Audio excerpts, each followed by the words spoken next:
નમસ્કાર. આજના આ ખાસ વિશ્લેષણમાં આપ સૌનું સ્વાગત છે.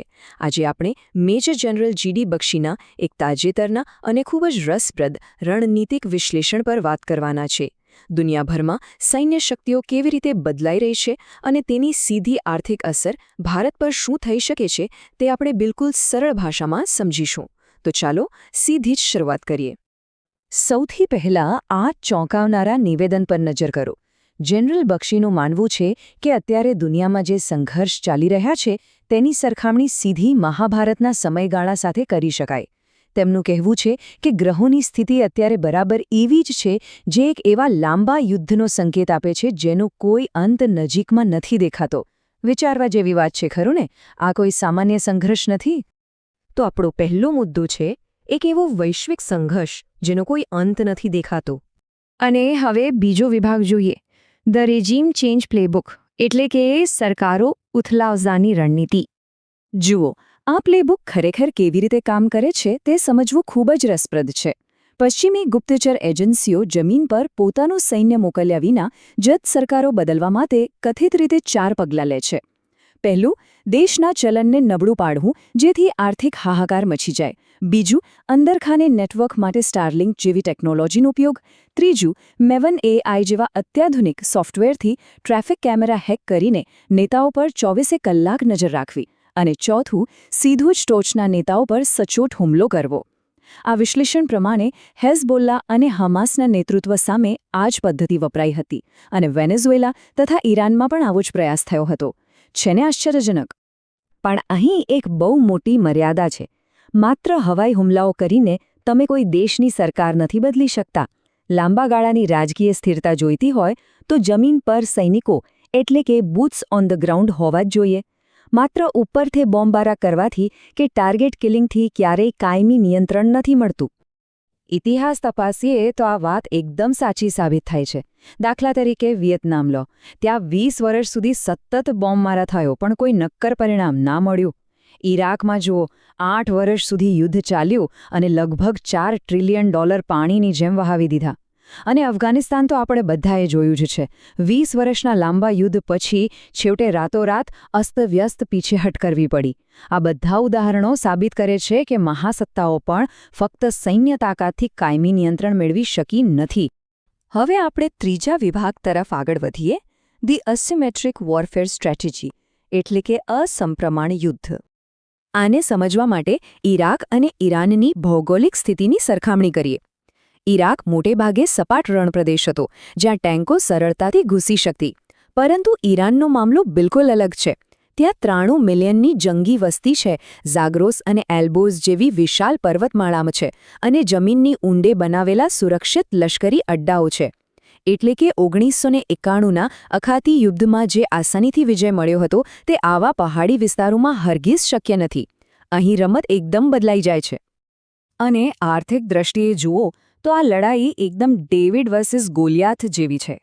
એક તરફ મહાસત્તાઓ છે જે હવામાં જ હુમલો રોકવા $4 કે $5 મિલિયન અત્યંત મોંઘી પેટ્રિયોટ કે થાડ મિસાઇલો વાપરે છે. અને સામે છેડે શું છે? માત્ર $2000 અત્યંત સસ્તા ડ્રોન. હવે તમે જ વિચારો, માત્ર 2000ના ડ્રોનને તોડવા લાખો ડોલરની મિસાઇલ ફોડવી, શું આ આર્થિક રીતે લાંબો સમય ટકી શકે ખરું? બિલકુલ નહીં. તો હવે પહોંચીએ ચોથા અને આપણા સૌને સીધી અસર કરતા મુદ્દા પર, ધ ગ્લોબલ ઇકોનોમિક ફોલઆઉટ, એટલે કે વૈશ્વિક આર્થિક પરિણામો. આંકડો જ બધું કહી જાય છે. $138 પ્રતિ બેરલ રશિયા પાસેથી મળતા ઊર્જા પુરવઠાને જ્યારે વૈશ્વિક સ્તરે કાપી નાખવામાં આવે ત્યારે ક્રૂડ ઓઇલના ભાવમાં કેવો પ્રચંડ ઉછાળો આવી શકે છે તે આ દર્શાવે છે. અને આપણે બધા સારી રીતે જાણીએ છીએ કે જો તેલના ભાવ વધ્યા તો દુનિયાની હરેક વસ્તુ મોંઘી થવાની જ છે. માત્ર તે જ નહીં, અમેરિકા જેવા દેશમાં પણ ખાતરના ભાવમાં સીધો 42%નો તોતિંગ વધારો જોવા મળ્યો છે. આનો સીધો અર્થ છે કે ખેતીનો ખર્ચ વધશે અને અંતે અનાજ પણ મોંઘું થશે. આ વિશ્લેષણ સ્પષ્ટ કરે છે કે કેવી રીતે આ વૈશ્વિક સંઘર્ષો દેશોની અંદર મોંઘવારી અને આંતરિક રાજકીય તણાવ વધારી રહ્યા છે. હવે વાત કરીએ ભારતની. આ વૈશ્વિક ઉથલપાથલની સીધી અસર આપણા ફોરેક્સ રિઝર્વ એટલે કે વિદેશી હુંડિયામણ અનામત પર પડી શકે છે. જો ભારતે મજબૂરીમાં ઊંચા ભાવે બહારથી ક્રૂડ ઓઇલ ખરીદવું પડે તો આપણું રિઝર્વ $700 બિલિયન ઘટીને સીધું $500 બિલિયન સુધી ગગડી શકે છે. દેશના અર્થતંત્ર માટે આ એક બહુ મોટો ફટકો સાબિત થઈ શકે. આ તો માત્ર શરૂઆત છે. ભવિષ્યમાં આખી દુનિયાની સપ્લાય ચેઇન તૂટી પડવાની ભીતિ છે. યુરોપમાં એવિએશન ફ્યુઅલની અછતને લીધે 20,000 જેટલી ફ્લાઇટ્સ કેન્સલ થઈ ચૂકી છે.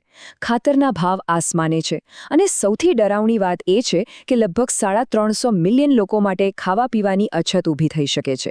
નિષ્ણાતો તો માને છે કે આ આર્થિક સંકટ કોવિડ-19 મહામારી કરતાં પણ વધુ વિનાશક સાબિત થઈ શકે છે. તો આવા અસ્થિર સમયમાં આપણે શું કરવું? ચાલો જોઈએ પાંચમો વિભાગ, ભારતની વ્યૂહાત્મક મિત્રતા. સૌથી પહેલા અમેરિકા સાથેના સંબંધોની વાત કરીએ. આ વિશ્લેષણ મુજબ લાંબા ગાળાના વ્યૂહાત્મક ભાગીદાર તરીકે અમેરિકાની ભૂમિકા થોડી શંકાસ્પદ રહી છે. તેમનો વ્યવહાર મોટેભાગે માત્ર ફાયદા પૂરતો સીમિત મનાય છે. 50%થી લઈને 500% સુધીના ભારે ટેરિફ લાદવાની ધમકીઓનો તેમનો ઇતિહાસ રહ્યો છે. એટલું જ નહીં, બાંગ્લાદેશ, શ્રીલંકા અને નેપાળ જેવા આપણા પડોશી દેશોમાં સરકારો બદલવામાં પણ તેમનો કથિત હસ્તક્ષેપ ચર્ચાનો વિષય રહ્યો છે. જ્યારે બીજી બાજુ રશિયાની છબી એકદમ અલગ છે. રશિયા એક આજમાવેલો મિત્ર સાબિત થયો છે. 1971નું યુદ્ધ હોય કે અન્ય કોઈ કટોકટી, રશિયાએ હંમેશા મહત્વપૂર્ણ લશ્કરી અને નૌકાદળનું સમર્થન પૂરું પાડ્યું છે. આ ઇતિહાસ આપણને જૂના અને વિશ્વાસુ સાથીદારોનું મહત્વ સમજાવે છે. અને આપણા પડોશી પાકિસ્તાનની વાત કરીએ તો સ્થિતિ એકદમ કડવા સત્ય જેવી છે. દેશ ગરીબ છે, પણ ત્યાંનું લશ્કરી નેતૃત્વ અઢળક સંપત્તિ ધરાવે છે. એવો સ્પષ્ટ તર્ક છે કે આ નેતૃત્વ પોતાના અંગત સ્વાર્થ માટે મહાસત્તાઓ સાથે ડબલ ગેમ રમે છે. ઇતિહાસ સાક્ષી છે કે જ્યારે પણ તેમને વિદેશી તાકાતોનું પીઠબળ મળે છે ત્યારે તેઓ વધુ આક્રમક થઈ જાય છે, ભલેને અંદરખાને તેમની પોતાની જનતા ભૂખે મરતી હોય. હવે આપણે આ વિશ્લેષણના અંતિમ પડાવ પર છીએ. વિભાગ 6, ભવિષ્ય માટેની એક ગંભીર ચેતવણી. જનરલ બક્ષીનો આ સંદેશ બહુ જ માર્મિક છે. તેઓ કહે છે કે જ્યારે ઘરમાં આગ લાગી હોય ત્યારે તમે એ નથી પૂછતા કે આ કોણે લગાવી કે ક્યારે લાગી. તમારું પહેલું કામ આગ ઓલવવાનું હોય છે. મતલબ સાફ છે. જ્યારે દેશ પર આવડી મોટી વૈશ્વિક કટોકટી તોડાઈ રહી હોય ત્યારે આપણા આંતરિક અને રાજકીય મતભેદો બાજુ પર મૂકીને આખા દેશે એક થઈને ઊભા રહેવાની અત્યંત જરૂર છે. તો આખરે આ બધું સમજ્યા પછી એક બહુ મોટો સવાલ ઊભો થાય છે. વિશ્વભરમાં જે રીતે જોડાણો બદલાઈ રહ્યા છે અને આર્થિક સંકટો નજીક આવી રહ્યા છે, શું આપણો દેશ ખરેખર આ મહાવિનાશક પરિણામોનો સામનો કરવા તૈયાર છે? આજના આ વિશ્લેષણનો મુખ્ય હેતુ એ જ છે કે આપણે વૈશ્વિક અસ્થિરતાની વાસ્તવિક કિંમત શું છે તે સમજીએ અને સજાગ રહીએ. આ મુદ્દે તમારું શું માનવું છે? વિચારજો ચોક્કસ. આજના આ વિશ્લેષણમાં જોડાવા બદલ આપનો ખૂબ ખૂબ આભાર.